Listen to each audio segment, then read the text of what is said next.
Huh? What's this? There's an Undertale card game that's free to play? Well, I mean, I like Undertale, and the idea seems kinda cool, so I guess I could try it out and...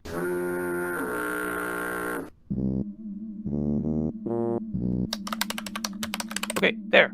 I'm level 107, I've played 770 games, I'm Emerald 3.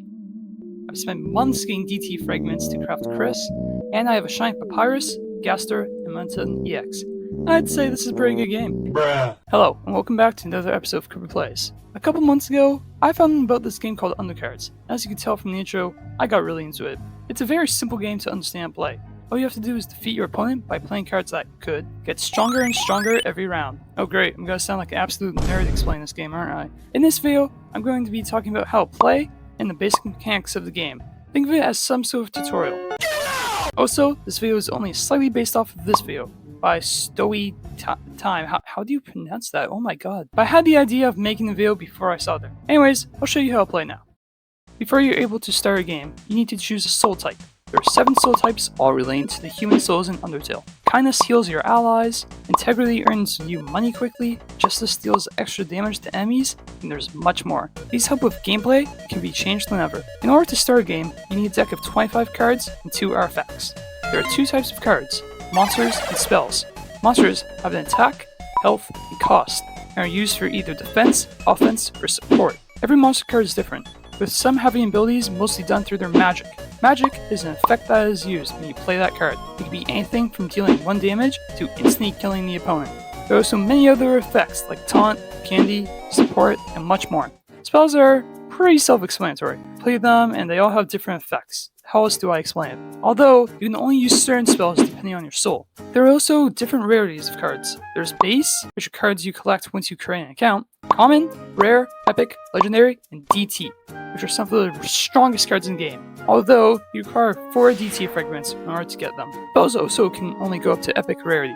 You can get cards from either packs or crafting them through dust. There are also other cards called token cards. These can only be generated from other cards and are impossible to unlock.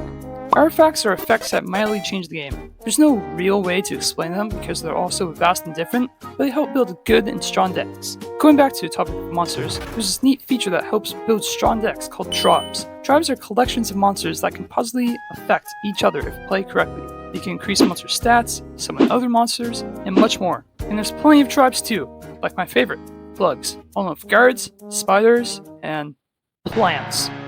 There's plenty of cards that can be used for strong combos. One last thing is that there are different types of card strategies or something. I have no clue what they are because there's a dozen of them and they're too confusing and I can't understand anything past 2nd grade math.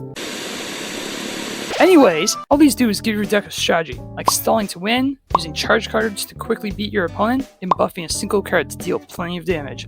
These help organize your deck and give you a plan beforehand. Aside from that, which was quite a lot, like damn, there's not much else that needs to be explained. You play cards to attack your opponent and try to stay alive.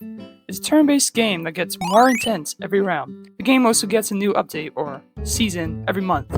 These mostly buff or nerf other cards, and sometimes even add new cards. Actually, the next season is the Deltarune Chapters 3 and 4 season, which looks like it's going to add dozens of new cards.